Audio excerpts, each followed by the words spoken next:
What is it really like to work at an all-female company? Are we all on the same cycle? What you didn't know, first thing, is that you can sync periods even if you work remotely.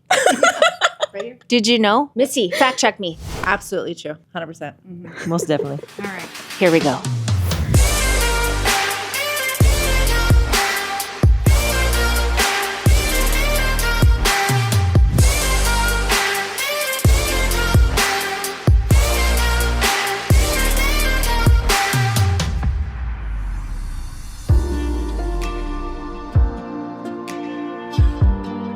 Okay, first question. What is one thing about our team culture that surprises people? When our husbands think that we're not working, but we really are. It just looks like we're not working. We know it looks like we're not working, but we're working. We promise. People think we're probably superficial, but then when they meet us, they're like, oh. When they get to know us, they're like, oh, you guys are just like down to earth. That we're all like family oriented, not the dysfunctional one. The ones that actually get along. That there's no cattiness, no drama. I love that. Julie?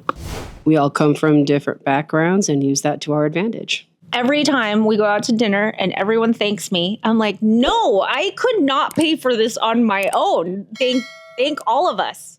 It's not me. No, I could no. The concept of team and we. And nobody goes hungry, literally. Okay, you guys, we have built something really rare and really special. Why do you guys think that is? There's no drama, no toxic vibes, just a lot of love all around. Like, why do you think that is? We fire them. No, I'm serious. Yes. Hire slow, fire fast. I think we just look for people that are very aligned with our values and our culture. And, you know, if you don't get with the program, we don't like drama here. So, you know, it's all about sisterhood, I think. I do think, too, there's something about it being a numbers game because we do hire a lot. And we also sift through people. But then the ones that are really aligned with our company culture, like we keep. And so I think people are typically like really afraid to hire. But if you want to find that dream team, you have to interview a lot and you have to go through a lot of people. And that's a big part of it. I also definitely think it's Laura's leadership. I'm just an operator. She's not just an operator. I mean, I don't want you guys to think that we just fire a lot of people just to fire a lot of people. Of course not. I think we also have we have a pretty lean team. And that's important to have a lean team. And of course, like our leader over here, she keeps us together. You know, she's actually the real boss. Try to make you guys laugh. HBIC. I do think there's something that has to do with that. You laugh a lot at like team meetings, and I think that's so important. Well, I try to not keep them boring, and you know, Misty helps me with the icebreaker, so it's nice. Also, there's something to be said with a team that is mostly all women, or a business or a corporation that is mostly women-led. There's research that shows they outperform other businesses that don't have a lot of female visibility, like on boards and things. You know, I feel like as far as sales go, like we do outperform the men, and it's like we tap into the psychological part of what's already embedded in our DNA. We're nurturers, you know, and so like we know how to feed into the mental a lot more than what the men do. And I feel like that's the dismiss of what they don't get. Like that's the thing that they can't sell on. Everything for them is strategic and concrete, but for us, we're more flexible and with more emotion. And that's what floats this team too. Like we all can be synced because we all have that same nurturing. Most of us are moms, you know. We have spouses, so we know how to connect. That connection is a lot deeper than your normal just girl group. I think it is that we all want each other to win, and we really do need each other to win. And then, you know, our coaching calls with Laura, it's never you did this wrong. It's how can we do this better? And that is so helpful. And it makes you like not scared. Because I know there's places where people go to work and they're scared to go to work. They're scared to say they did something that maybe wasn't the best choice. But, you know, Laura's like, let's learn from this. I also want to give it up for Sheila because I feel like the reason why our company culture and what I've learned from her and what I think we see when we're hiring you guys is that balance of wanting something really bad, but then at the same time longing for that community. And so when we combine both of those things, kind of like what Taz is saying, we got goal-oriented women, but that are just kind of like thriving through collaboration and not that competition and pettiness. And that has always been her dream. That's why she created the Pretty Ambitious Summit, all about collaboration in the industry. I think what makes us successful as a team that's aligned is that we are able to have that balance and that like synergy exactly of that Wolf of Wall Street vibe. But what's a good girls movie? Much Wolf of Wall Street. And of course, Julie. We have Julie, so. I want to give it up for Sheila as well because you've created us to come together. A leader has to be clear on the vision and the mission of the business because if, like Sheila has been and Laura, they've been leading with a clear vision and mission. It's not always easy, but we figure it out. And when you can figure things out as a team, it is just so much faster, like accelerated, because you have so many brain power and bandwidth and time. Yeah, like if we had drama, I think that's why we let go of people who don't fit in, because then like that drama consumes us and then we spend so much time talking about the drama instead of like doing work. So something that we teach at our masterminds all the time is like you have to focus on what the business requires too, in order to have a healthy relationship and a working team. Yeah. Because there's no resentment. Yeah, exactly. Another thing too, I think is like one of the first things I say to people when they first come in is I give them permission to mess up. I think that's important because if you're making mistakes, it means you're trying. So I expect you to make mistakes. It's like, okay, right, Kimmy, Taz, like, you are going to mess this up, right? And you need to. Brutally. You need to mess it up. If you don't mess it up, it means you're not trying and you need to learn. So here, just, play and figure it out. It's also part of the training to remind you that if you're not getting in trouble, you're not trying hard enough. That's true. That's true. Like, I say that. Okay, so I was wondering, what is your favorite memory that we've ever had from a retreat or a launch or a mastermind? Anybody? Story time. I don't know how much of this story we can tell. So we had basically like a delayed Christmas party, and Sheila and Laura took us all out for a Korean spa treatment, which is a body scrub.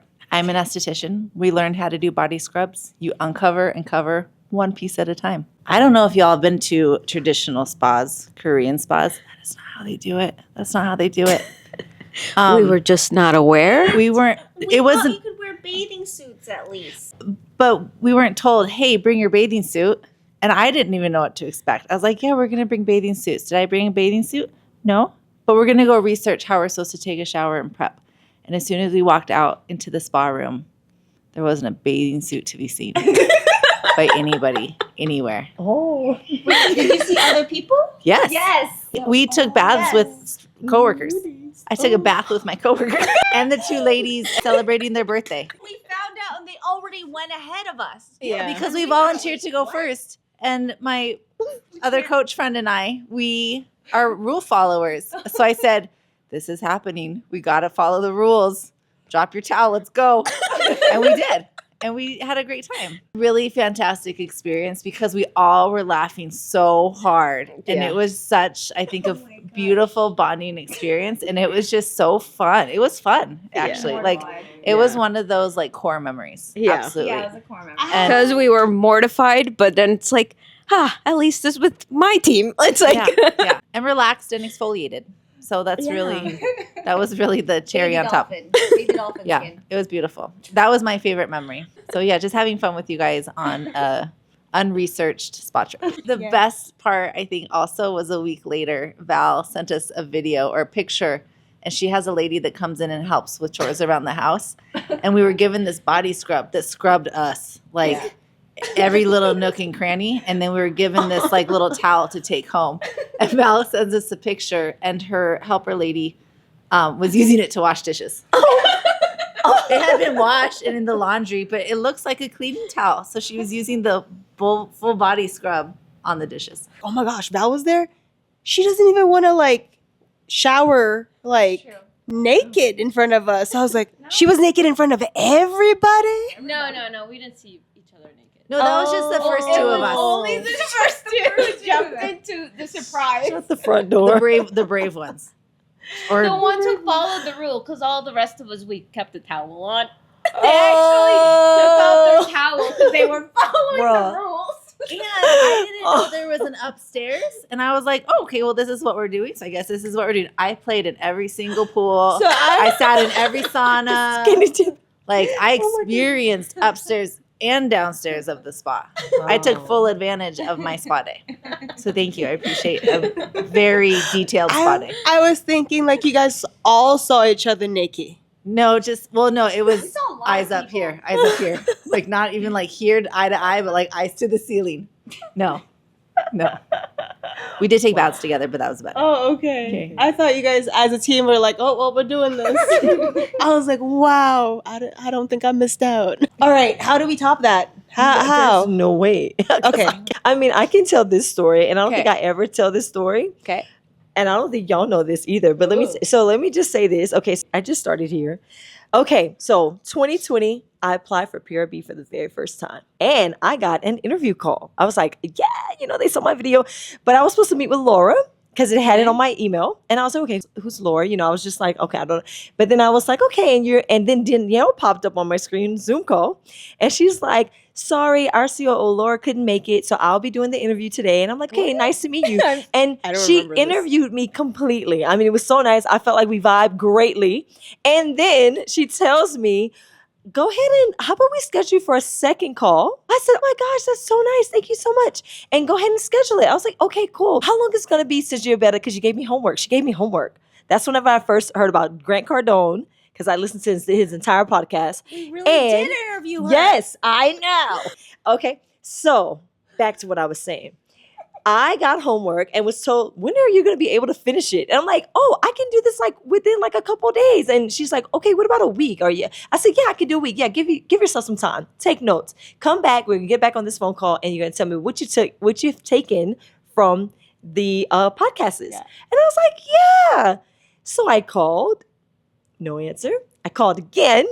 No answer. And then a salesperson called me, and she's like, hey, how you doing? Looks like you've been opted into the vault and this and that. And I was like, I actually had an interview that was supposed to be scheduled today, and I can't get a hold to her. And she's like, well, what is her name? And I said, her name is Danielle. And she's like, and I'm like, look, I've been trying to reach out to her for like 2 weeks now, and I hadn't gotten a response. I mean, did she die? Because I was like, I swear I told her that on the phone. I said, did she die or something? Like, I'm just trying to figure out. I said, because I thought we hit it off pretty well.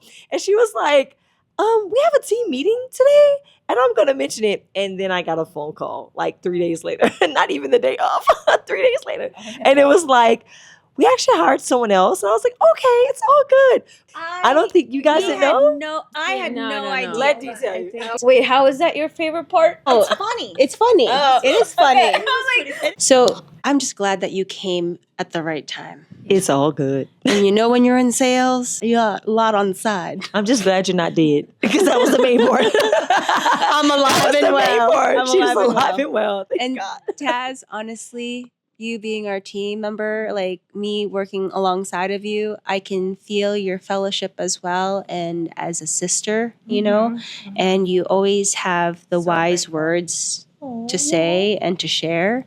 So I'm really, really grateful and feel very blessed that you're with us. Thank you for always bringing me That's back to sweet, Jesus. though. In every difficult situation, when I talk to you about something, you just and back to God. Refocus. Y'all are blessings, let me tell you. And the timing is impeccable, because God is, sometimes we harper on our time not being the right time, but it's always the right time because He comes before us. And I think that's a beautiful thing. Yeah. It's always God's timing, for sure. But what I love the most about these moments that we spend together is like the individual moments I get to spend with you guys.